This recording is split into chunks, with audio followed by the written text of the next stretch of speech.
Hello guys, welcome to another video in my channel. अभी हम जिस मैच के बारे में बात करने वाले हैं वो है आज होने जाने वाला रॉयल लंदन कप का मैच, जो कि होने जा रहा है केंट और हैम्पशायर के बीच में। तो ये मैच जो है होने जा रहा है केंट काउंटी क्रिकेट ग्राउंड, जो कि बेकनहैम में है, जो कि केंट का घर है। यहाँ पे बारिश के थोड़े बहुत चांसेस हैं अगर मैं वेदर की पहले बात आपको कर दूँ तो। लेकिन मुझे लगता है मैच हो जाना चाहिए।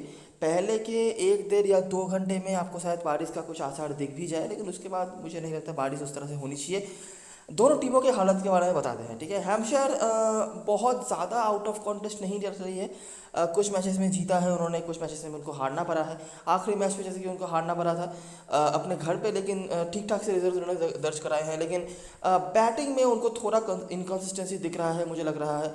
मतलब अभी तक चलिए आल्सॉप और गबिन्स ने तो ठीक ठाक ही करा है, लेकिन बाकी जो प्लेयर्स हैं जिनके ऊपर उन्होंने भरोसा करा है, जैसे कि वेदरली, जैसे कि नीचे अगर हम आएंगे तो मैकमैनस, और उसके भी नीचे अगर हम आएंगे तो हॉलैंड, फुलर जैसे प्लेयर्स के ऊपर जिन्होंने भरोसा रखा है, उन्होंने अभी तक उतना अच्छा परफॉर्म कर नहीं करा है, ठीक है। बॉलिंग तो चलिए फिर भी ठीक हो रही है। सेकंड लास्ट मैच में एबॉट ने 5 विकेट निकाला हुआ था। उसके पहले जब तक क्यूरी खेल रहे थे वो भी अच्छा कर रहे थे। टर्नर ने भी एक आध मैच में अच्छी बॉलिंग कराई है। ठीक ठाक सी बॉलिंग नज़र आ रही है, इतना इजी नज़र नहीं आ रहा है इनका बॉलिंग के अगर रन बनाना, लेकिन बैटिंग में थोड़ा कंसिस्टेंसी की कमी नज़र आ रही है। दूसरी तरफ से केंट की बात करें तो बहुत ही ज़्यादा एक कॉम्प्रिहेंसिव जीत उन्होंने दर्ज करा था आखिरी मैच में मिडिल सिक्स के अगेंस्ट में, जहाँ पर एक वक्त के लिए लगा था कि वो इजीली हार जाएंगे, लेकिन वहाँ से मार्कस ओडियोर्दन और हामिदुल्लाह कादरी ने क्या ही कमाल की पार्टनरशिप करी, और उसके बाद बॉलिंग से भी उन्होंने बराबर प्रेशर बना के रखा। ऑफकोर्स आप कह सकते हैं कि मिडिल सिक्स की अभी जो टीम की हालत है, अगर हम बैटिंग में एस्किनाजी को निकाल दें तो उनकी बैटिंग में कुछ भी नहीं है, और बॉलिंग तो उनकी वैसे भी कभी स्ट्रेंथ रही नहीं है, और अभी तो चलिए फिर भी इनएक्सपीरियंस बॉलर्स को लेकर वो खेल रहे हैं। लेकिन जो भी हो, आप केंट का जो क्रेडिट रहा है उस मैच में वो वापस नहीं ले सकते, ठीक है।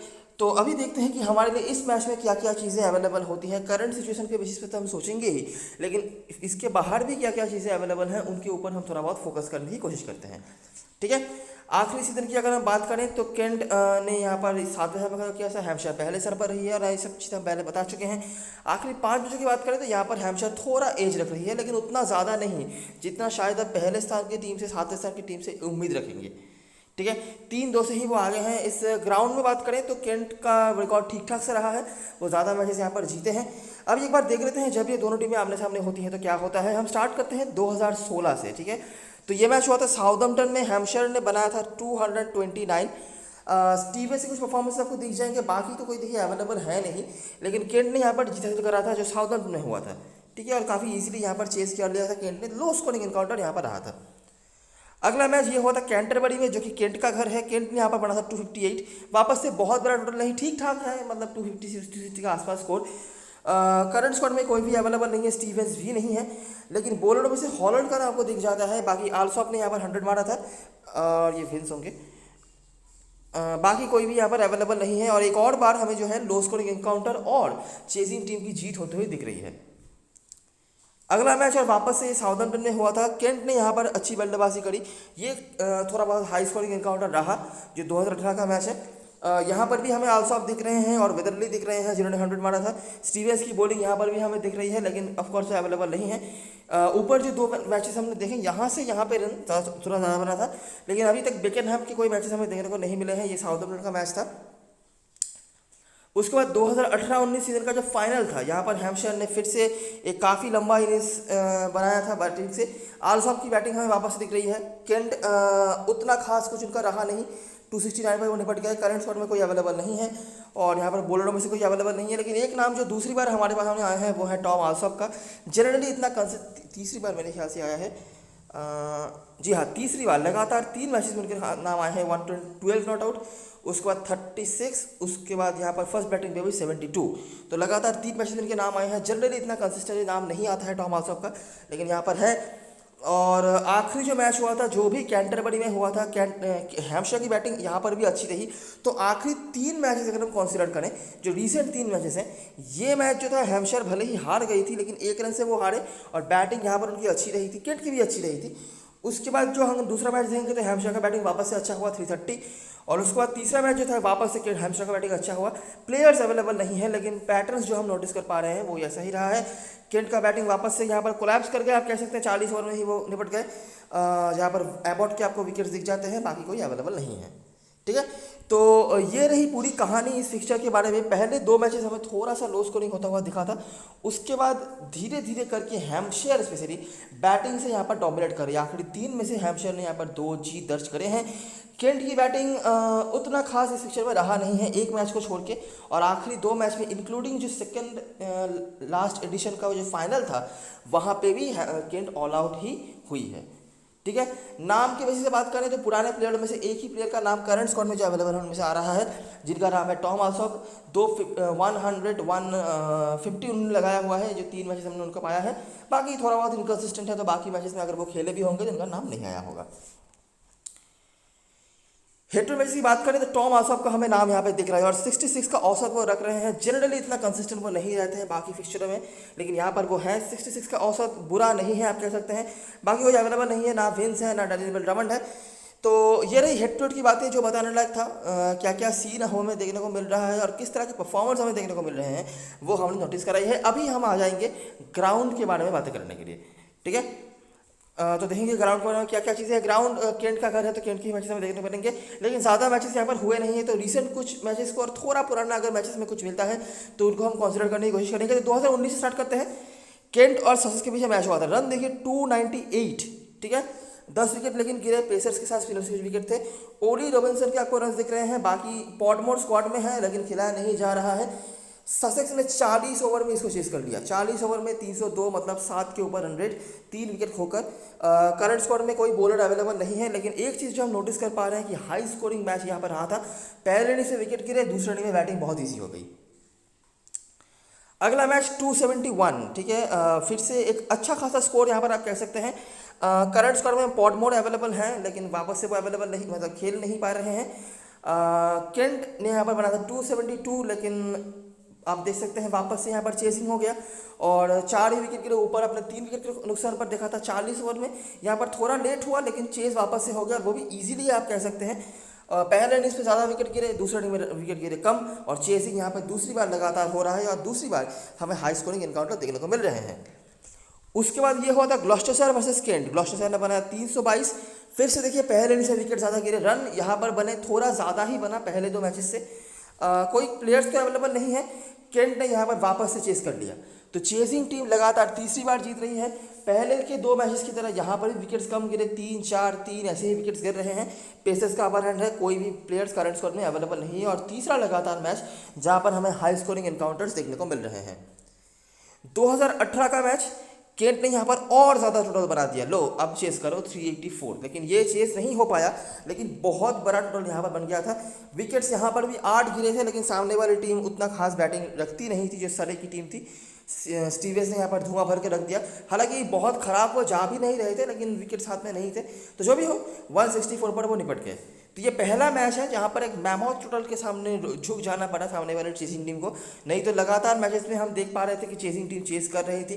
322 मेरे ख्याल से यहाँ पर बना था, जी हाँ 322 तक भी चेस हुआ था, लेकिन उसके ऊपर जो 384 मतलब कुछ ज़्यादा ही हो गया, वो यहाँ पर चेस नहीं हो पाया। और इस सीजन का जो एक मैच हुआ था डरहम के अगेंस्ट में, वहाँ पर भी सेम चीज़ हमें देखने को मिल रहा है। नोटिस करो पहले इनिंग्स पे विकेट्स 4 गिरे, यहाँ पे ज़्यादा नहीं गिरे। 405 रन, मतलब दिन ब दिन रन ऐसे बढ़ते ही जा रहे हैं यहाँ पे। ओडी ऑर्डन का 1 विकेट था। केंट ने भी अच्छी बैटिंग करी, लेकिन इतना स्ट्रेंथ उनके बैटिंग में रहा नहीं अभी। जो मिडिल ऑर्डर के 1-2 प्लेयर्स हैं उनको छोड़ के, तो मुंशी और फिंच आपको देखने को मिल रहे हैं, साथ में हामिदुल्ला कादरी के कुछ बैटिंग से रन, पेसर्स का अपर हैंड। ठीक है, तो एक चीज़ जो इस ग्राउंड पे कॉमन नज़र आ रहा है वो है रन्स। आप यहाँ पे मतलब 300 के नीचे कोई बात आप कर ही नहीं सकते। इवन 322 भी हमने चेस होते हुए देखा है। आखिरी मैच में भी 302 बना था अंडर प्रेशर आके। ठीक है, बैटिंग फर्स्ट में यहाँ पर विकेट्स कंपैरेटिवली ज़्यादा गिरे हैं देन बैटिंग सेकंड। अगर हम रिसेंट 2 मैचेस को छोड़ दें, रिसेंट 2 मैचेस में चेस नहीं हुआ है। एक मैच ये बैटिंग कोलैप्स हो गया था अंडर प्रेशर आकर, और दूसरे में चेस तो हो मतलब कर रहे थे अच्छी खासी, लेकिन उतना भी पेस नहीं पकड़ पाए थे जितना पेस की ज़रूरत था। ठीक है। तो यही कुछ चीज़ें हैं जो ग्राउंड से हम देख पा रहे हैं। रन्स यहाँ पे भतेरा बनता है। तो एक चीज़ तो आपको कॉमनली अभी समझ आ ही गई होगी कि हमारा टीम जो बनने वाला है वो बैटिंग हैवी होगा। ठीक है, पेसर्स का अपर हैंड है तो वो भी एक बात है। टॉस का इफेक्ट क्या होगा कि टॉस का इफेक्ट हम जो देख पा रहे हैं कि जो भी टीम पहले बॉलिंग करा रही है उनके विकेट्स थोड़े ज़्यादा ले पा रहे हैं देन बैटिंग सेकंड।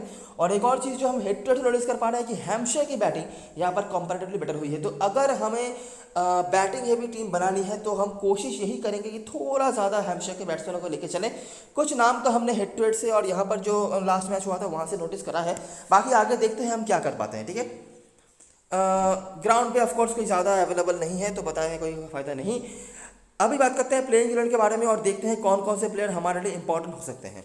अभी बैटिंग हैवी टीम हमें बनानी है तो देखिए ऑलरेडी मुंशी और फिंच को तो हमें रखना ही पड़ेगा। हालांकि फिंच आखिरी 2 मैचेस में 10 का आंकड़ा क्रॉस नहीं कर पाए हैं, थोड़ा इनका परसेंटेज अभी कम होता हुआ जा रहा है, लेकिन मुझे लगता नहीं कि 2 मैचेस को देखकर आप कुछ ज़्यादा सोच सकते हैं क्योंकि ओवर द सीजन अच्छे फॉर्म पर रहे हैं।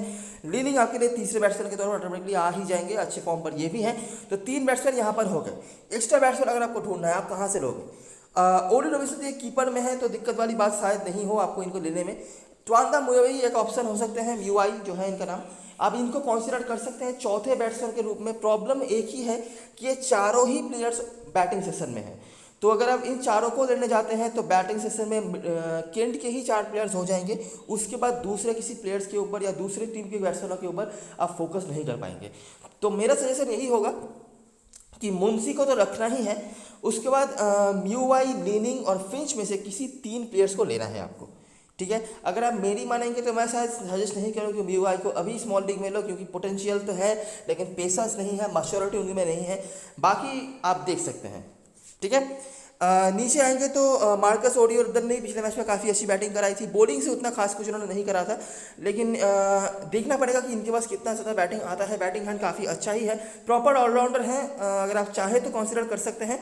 उसके बाद हमीदुल्लाह कादरी हैं जो बैटिंग से ही मेजॉरिटी ऑफ द काम कर रहे हैं। बॉलिंग अभी तक खास कुछ उन्होंने नहीं करा था, आखिरी मैच हालांकि 2 विकेट निकाला हुआ था, लेकिन बैटिंग कंपेरेटिवली उन्होंने बेटर करके रखा हुआ है। तो इनको ऐसे बॉलिंग ऑलराउंडर कंसिडर करना है। गिलक्रिस्ट आखिरी मैच में 5 विकेट लेके आए हैं तो इनको मतलब डाउट करने का कोई जगह है नहीं आपके पास। और वैसे भी जैसे आपको बताया कि मिडिल से हैम्पशायर की बैटिंग जो है थोड़ा सा इनकन्सिस्टेंट नजर आ रहा है, जैसे लोअर ऑर्डर और मिडिल लोअर ऑर्डर में। तो हमारे टीम में जो प्लेयर्स होंगे, मुंशी, फिंच और म्यूआई में से किसी एक को, और लीनिंग, ये 3 यहाँ से हो गए। ओडियोर्दन हम ले पाएंगे अगर पॉसिबल हो तो, अगर बैट्समैनों में से कोई सैक्रिफाइस वगैरह नहीं करना पड़े तो हम लेंगे। बाकी गिलक्रिस्ट और हमीदुल्लाह कादरी। ठीक है, हैम्पशायर की तरफ से बात करें तो ऑटोमेटिकली जो प्लेयर्स आपकी टीम में आ गए होंगे वो है आल्सॉफ। प्रेस्टन ने लास्ट मैच में बॉलिंग कराई थी, अभी आज के मैच में बॉलिंग उनको दिया जाएगा या नहीं ये मुझे पता नहीं। टैलेंटेड प्लेयर है, लेकिन वही बात है म्यूआई की तरह ही कि उतना ज़्यादा मैच्योरिटी उन्होंने दिखाई दिखा है बैटिंग से, और बॉलिंग से डेली डेली उनको बॉलिंग मिलेगा भी नहीं है और विकेट वो देंगे भी या नहीं, ये थोड़ा बता पाना मुश्किल है। बाकी अगर हम नीचे आएंगे तो वेदरली जिन्होंने इस हेक्टेड फिक्सचर में 100 मार के रखा हुआ है, लेकिन मेरा ऑब्जर्वेशन है कि वेदरली का बेस्ट परफॉर्मेंस जो अभी तक मैंने देखा है वो हमेशा ही आता है रोज बोल साउथहैम्पटन में, जो कि हैम्पशायर का घर है, उसके बाहर नहीं। ठीक है, तो ये एक सिचुएशन है जो आपको देखना पड़ेगा। गविंस तो ऑटोमेटिकली आपकी टीम में है ही। हॉलैंड अभी तक बैटिंग से काम पे नहीं आए हैं, बॉलिंग से 1 आध विकेट निकाल रहे हैं, लेकिन उस तरह से इफेक्टिवनेस नजर नहीं आए हैं। फुलर एक बहुत ही डिसेंट ऑप्शन आपके लिए बन सकते हैं, इनको ये कंडीशन काफ़ी पसंद आएगा। वो हमेशा ही ऐसे कंडीशन में खेलना पसंद करते हैं जहाँ पर बैट पे बॉल ईजिली आती हो, और यहाँ पर आप देख सकते हैं बिल्कुल फ्लैट पिच है, तो ऑफकोर्स आप इनको कंसिडर कर सकते हैं। मैकमैनस तक तो आप लेज नहीं जा पाएंगे, वैसे भी कीपर सेक्शन में है। ऑर्गन का भी वही रोल है कि बैटिंग सेक्शन में होंगे, लेकिन बैटिंग ढंग से मिलती नहीं, बॉलिंग को चबा करवाते हैं तो वेस्ट ही हो जाएंगे। बॉलिंग पे एबॉट और टर्नर का ऑप्शन है, ऑफकोर्स आप इनमें से एबॉट को ही लोगे, ये मुझे बताने की जरूरत नहीं है। तो हमारे टीम में जो प्लेयर्स होंगे, आल्सॉफ, वेदरली, गविंस 3 प्लेयर यहाँ से हो गए, फुलर 4, उसके बाद एबॉट 5, ये हमारे होंगे। इसके बाहर अगर आपको कुछ देखना है तो प्रेस्ट और हॉलैंड में से ऑप्शंस हैं। टैलेंट प्रेस्ट में काफ़ी है, लोअर डिवीजन क्रिकेट में उन्होंने अच्छा करके रखा हुआ है, बाकी देखना पड़ेगा कितना ज़्यादा उसको यूज़ कर पाते हैं। हॉलैंड तो ट्राइड एंड ट्रस्टेड वाले प्लेयर हैं, बॉलिंग भी प्रॉपर्ली कराते हैं और उनकी बॉलिंग यहाँ पे काम पे भी आ सकती है। बस इन दोनों में से किसी एक को हम ले सकते हैं। कैप्टन में सेकंड चॉइस की बात करें तो मुंशी और फिंच का परसेंटेज अभी भी काफ़ी डिसेंट है, लेकिन मुझे नहीं लगता कोई भी कैप्टन बनाने वाला है। बाकी कादरी और लीनिंग के परसेंटेज अभी थोड़े हाई हो रहे हैं। कादरी याद रखना बैटिंग से ही कंट्रीब्यूट ज़्यादा कर रहे हैं, बॉलिंग से पिछले मैच में हालांकि 2 विकेट निकाला हुआ था, लेकिन यहाँ पे मुझे स्पिनर्स के लिए खास कुछ दिखा नहीं है। बाकी इनको आप कंसिडर कर सकते हैं एज ए बॉलिंग ऑलराउंडर। उसके बाद ग्रीनिंग है BUI, जिस तरह के बैट्समैन हैं उनको भी ये कंडीशन पसंद आ सकता है, लेकिन काफ़ी जैम हो जाएगा बैटिंग सेक्शन में, यही एक दिक्कत वाली बात है। और रॉबिन्सन के भी ऑप्शन बने रहेंगे जो कीपर सेक्शन में होंगे। और गिलक्रिस्ट यहाँ से हैम्पशायर की तरफ से वेदरली और निक गविंस परसेंटेज कैप्टन होंगे, गविंस ही होंगे, मतलब वेदरली को लोग टीम में रखेंगे लेकिन कैप्टन से कोई नहीं बनाएगा। उसके बाद अल्सॉप और हॉलैंड या फुलर को भी कंसिडर यहाँ पर कर सकते हैं। बाकी प्रेस्ट और मैकमैनस जैसे ऑप्शंस हैं, जो प्रेस्ट को आप स्पॉलिंग में भी ले सकते हैं, लेकिन मैकमैनस को मुझे लगता है बड़ी लीग के बाहर आप कंसिडर नहीं कर सकते। अच्छा, फुलर का परसेंटेज ज़्यादा है तो फुलर को ही आप रिस्की ऑप्शन में रख सकते हैं, और हॉलैंड को कुछ ज़्यादा ही रिस्की अगर आप होना चाहते हैं तो रख सकते हैं। देखिए ट्राइड एंड ट्रस्टेड वाले प्लेयर तो हैं, अभी उस तरह से परफॉर्म वो नहीं कर पा रहे हैं, बॉलिंग भी ढंग से मिल रही है, देखना पड़ेगा कब जाके परफॉर्म वो करते हैं। तो मैंने यहाँ पर इस तरह का स्ट्रक्चर एक बना के रखा है। यहाँ पर क्या आप कर सकते हैं कि फिंच का परसेंटेज थोड़ा थोड़ा करके कम हो रहा है, ठीक है। अभी भी हालांकि 61% है, लेकिन मुझे लगता है काफ़ी आपके ओपोनेंट जैसे होंगे जिनको ड्रॉप करने वाले हैं, और लीनिंग का परसेंटेज बढ़ेगा, ठीक है। तो फिंच और यहाँ पे हॉलैंड, इन दोनों के जगह पर हॉलैंड उतना खास कुछ अभी तक कर नहीं पाए हैं, लेकिन जिस तरह से टीम इनको यूज़ कर रही है मुझे नहीं लगता कि बहुत दिनों का वेट आपको करना पड़ेगा इनके तरफ से भी कुछ अच्छा देखने के लिए। इन दोनों के जगह पर आप ले सकते हैं यहाँ से BUI और प्रेस्ट को। BUI मुझे लगता है ये कंडीशन उनको पसंद आ सकता है, हालांकि सामने काफ़ी एक्सपीरियंस बॉलिंग भी होगी हैम्पशायर की तरफ से, जहाँ पर एबॉट स्टार्ट करेंगे तो वो भी एक दिक्कत हो सकता है इनके लिए। बाकी प्रेस्ट टैलेंटेड तो काफ़ी है, बैटिंग से अभी कुछ नहीं करा है, लेकिन बॉलिंग से इन्होंने पिछले मैच में 2 विकेट निकाला हुआ था। अभी यहाँ पर कितना इनका बॉलिंग काम पे आएगा वो भी एक सोचने वाली बात है, तो देखना पड़ेगा कि आप अगर चाहते हैं हॉलैंड और प्रेस्ट में से ऑल्टरनेट कर भी सकते हैं। हॉलैंड थोड़ा नीचे बैटिंग आएंगे, लेकिन बैटिंग उनको मिल सकती है, और बॉलिंग थोड़ा ज़्यादा करेंगे। प्रेस्ट ओपनिंग बैटिंग आएंगे, लेकिन बॉलिंग थोड़ा बहुत कम ही कराएं, और हो सकता है उनकी बॉलिंग यहाँ पे काम पे भी नहीं है। तो बस ये दोनों में से आप किसी को कर सकते हैं, और फिंच और BUI या फिर और दल को भी लोग ले रहे हैं तो सेफ रहने के लिए वो भी स्ट्रक्चर बना सकते हैं। कैप्टन मैसेंजर चॉइस की बात करें तो मुंशी मुझे लगता है अच्छे कैप्टन चॉइस बन सकते हैं। आखिरी जो मैच उन्होंने इस ग्राउंड पे खेला है वहाँ पे भी उन्होंने बनाया है। देखिए इतना तो आपको समझ में आ ही गया होगा कि आपको बैट्समैन को कैप्टन मैसेंजर बनाना है, ठीक है। तो रिस्क आपको लेना पड़ेगा, बाकी रिवार्ड रिस्क के ऊपर ही डिपेंड करेगा। तो मुंशी यहाँ पर आपके लिए काफ़ी अच्छे कैप्टन चॉइस बन सकते हैं। वाइस कैप्टनसी के लिए आप आल्सॉप के साथ जा सकते हैं, या फिर गबिंस जो सेफ ऑप्शन होंगे इनके साथ जा सकते हैं। गबिंस का कोई खास रिकॉर्ड तो नहीं मुझे मिला है उस तरह से अगेंस्ट केंट, लेकिन ऑफकोर्स आप इनको ऑटोमेटिकली कंसिडर कर सकते हैं, क्योंकि वैसे भी अच्छे फॉर्म पर हैं, अच्छा कर भी रहे हैं लगभग हर मैच में, इसीलिए। Out of nowhere captain messenger अगर आपको देखना है तो फिंच का ऑप्शन बना रहेगा, वेदरली का ऑप्शन रहेगा, फुलर का भी ऑप्शन है, फुलर इवन स्मॉल लीग में भी ट्रायबल ऑप्शन है, और बड़ी लीग में आप जो प्रेस्ट या मोबाइल में से आप किसी को ट्राई करना चाहते हैं कर सकते हैं। यहाँ पर बॉलरों में से देखिए एबॉट, ये 3 डिफॉल्ट पिक होने वाले हैं, ठीक है, ये परसेंटेज पिक भी हैं।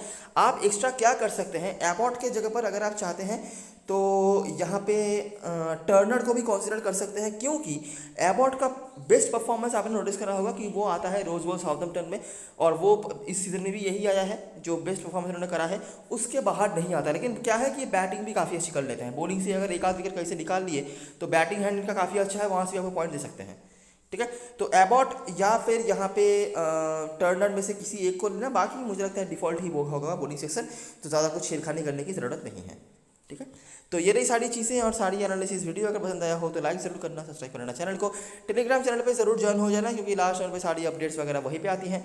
तब तक के लिए best luck for this match and goodbye for now.